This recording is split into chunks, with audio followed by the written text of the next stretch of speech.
Hello, this is The Passion, John 14, part 9. This is for people who are following the session of The Passion series. I suggest you go back to part 1. Part 1 to here would be an hour and 20 minutes, and I think that you should do that. If you're just tuning into part 9 here, I suggest you go back to part 1. Okay, part 9 is verse 9 of John 14, which says, Jesus said to him, "Have I been with you for so long, and you have not known me, Philip? He who has seen me has seen the Father, so how can you say, 'Show us the Father'?" Yesterday I was speaking to a person, and the Father started to speak through me. Yesterday, as the Father spoke through me, he directed the person to look around for a throne in the picture theatre that we're in. She looked around and she saw a throne, and the Father said, "Can you see a ball of light on that throne?" And she said, "Yes, you can." Later on, the Father said, "That's me," speaking through Matthew, but sitting on that throne. "Can you see me on the throne?" "Yes, I can." The Father says, "Now that's unbiblical for me to be on earth, but I am on earth, and see, I can do whatever I like, regardless of what people believe of my Bible." She laughed. Later on, the Father had to turn around and look at the throne again, and he brought his hand out, and he said, like that, with his hand. And I said to her, "There you go, there you see the Father, but you see Jesus' hand coming out from the throne." So she was looking at the Father, but Jesus was part of the Father too. Jesus was sitting in the Father's lap, and when the Father put out his hand, it was the hand of Jesus. For you to understand that, like I just did, just say I'm a big ball of light, and this hand came out like that. Jesus said, "I'm the bread of life," as he put his hand out. For you to understand that concept, will give you understanding of this. "Have you not been with me so long, yet you have not known me, Philip? He who has seen me has seen the Father, so how can you say, 'Show us the Father'?" She'd seen the Father yesterday, but then she saw Jesus.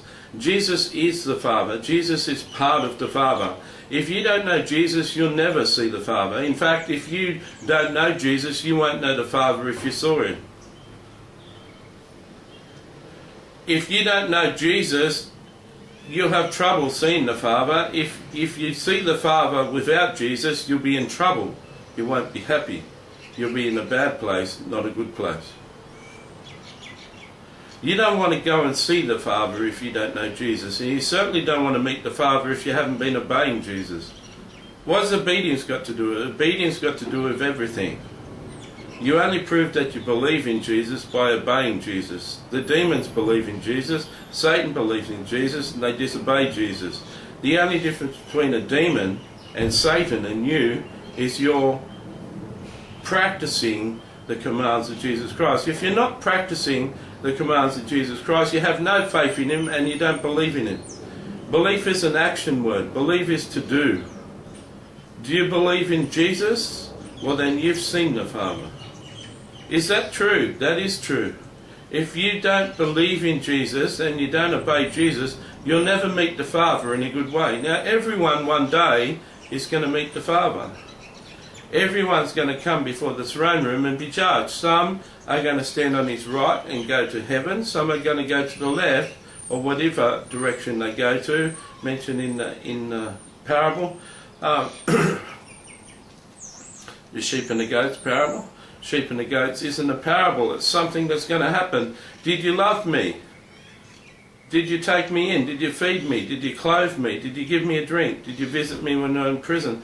If you didn't do any of those things to the least of my brethren, you didn't do them unto me. Then Jesus is saying that he's the broken person. He's the homeless person.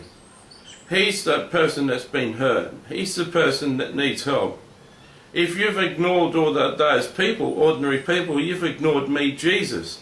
Now Jesus is saying, if you've seen me, Jesus, really me, Jesus, if you've really seen me, Jesus, then you've seen the Father. Same thing as Jesus saying, if you've seen a human being, you've seen me. So how do all those things work in earth? How do all those things work in mathematics? A normal human being who's in a broken-hearted position is God.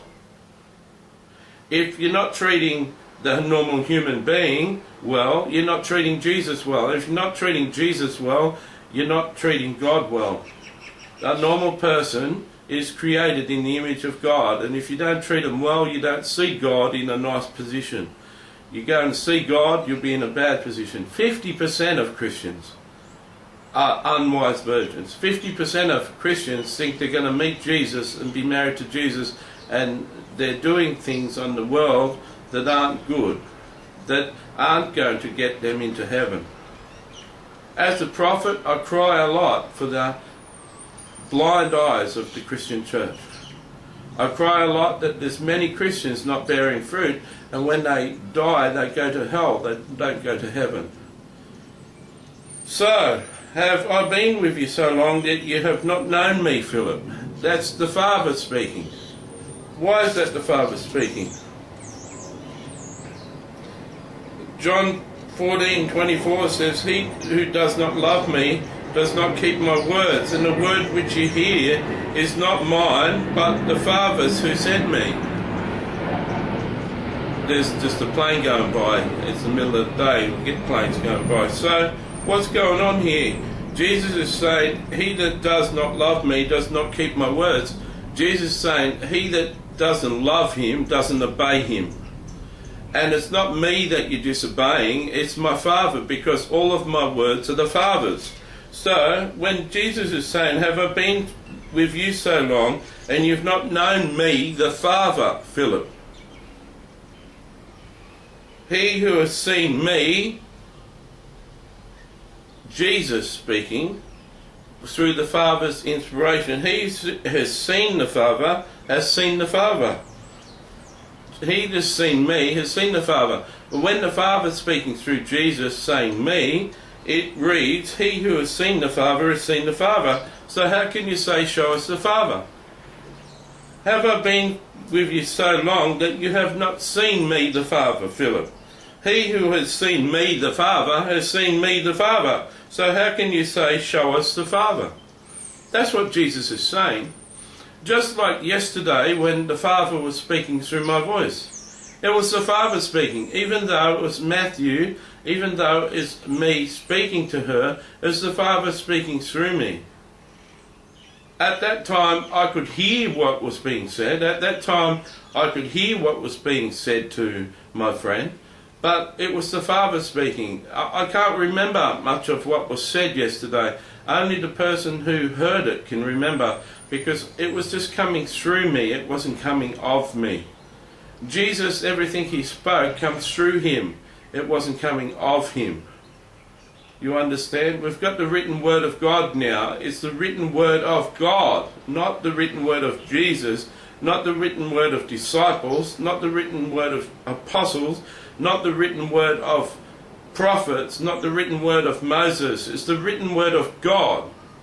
When you don't obey Jesus' commands, you don't obey God. If you don't obey Jesus' commands, you're not interested in God. If you don't obey Jesus' commands, you don't know Jesus. If you don't know Jesus, you don't know God. If you don't obey Jesus, you're not obeying God. If you think you're not going to know God, you better know Jesus. If you know Jesus, you obey his commands. If you don't obey his commands, you don't know Jesus, and you won't know God. And when you do meet God, you'll be in a very bad place with God.